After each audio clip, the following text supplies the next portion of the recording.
When Sarah told me that marriage was holding her back, I stood frozen in disbelief.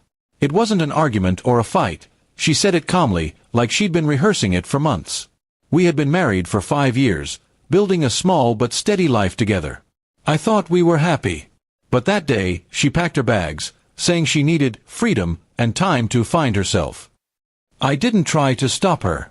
Maybe I should have, but something inside me told me that if she truly wanted to leave, forcing her to stay would only make things worse. The first few months after she left were brutal. The silence in our apartment was deafening. I kept checking my phone, hoping she would text, but all I ever saw were social media posts of her traveling, smiling, and living what she called her real life. It hurt, but I started to realize something. Her freedom didn't have to mean my misery. I began rebuilding myself, piece by piece, without her. I poured myself into work. I took on projects that I used to avoid and even earned a promotion. My friends encouraged me to get out more, so I joined a hiking group. That's where I met Lena, quiet, thoughtful, and grounded. She didn't fill the silence with empty words. She listened, and that was something I hadn't realized I missed so much. We didn't rush into anything, but slowly, her presence made the pain fade. Months turned into a year. By then, I had stopped checking Sarah's posts. I had a new circle of friends, a new rhythm to my life. I wasn't the same man who had watched his wife walk out the door. I was stronger, calmer, and more focused on what truly mattered: peace.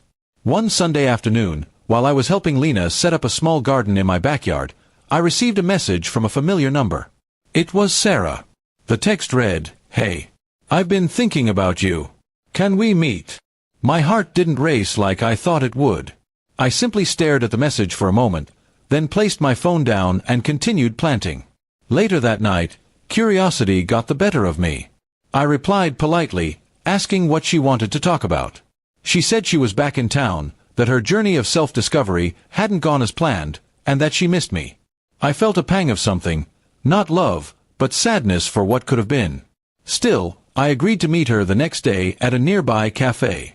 When I arrived, she looked almost the same, except for the faint lines of regret in her eyes. She smiled nervously, as if unsure of what to say. "You look different," she said finally.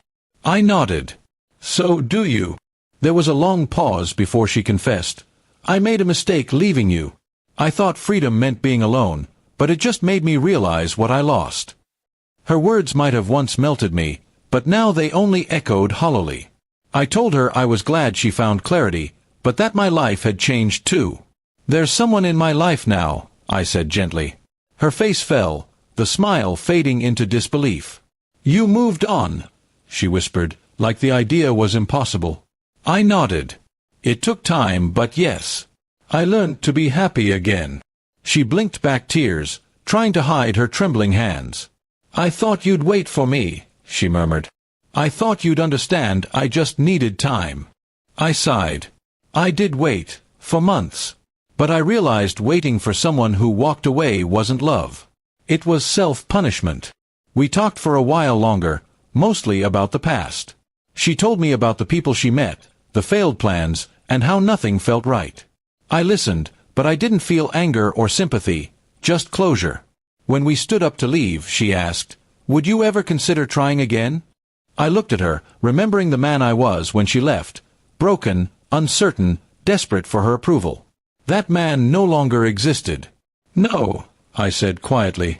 "You left because you thought I held you back.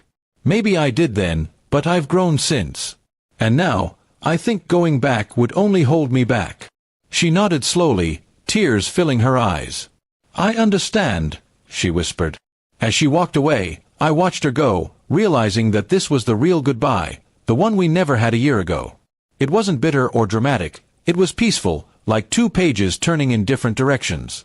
That evening, I returned home to find Lena still in the garden, hands covered in soil, humming softly. She smiled when she saw me. "Everything okay?" she asked. I smiled back, feeling a deep sense of calm. "Yeah," I said. "Everything's exactly how it should be." Sarah's chapter in my life had closed for good. And though it had taken a year of pain, reflection, and growth, I finally understood something. Sometimes love isn't about holding on, It's about letting go so you can find who you're truly meant to be. From that day on, I stopped looking back. The past had already taught me everything I needed to know, and my future, the one I'd built on my own terms, finally felt like home.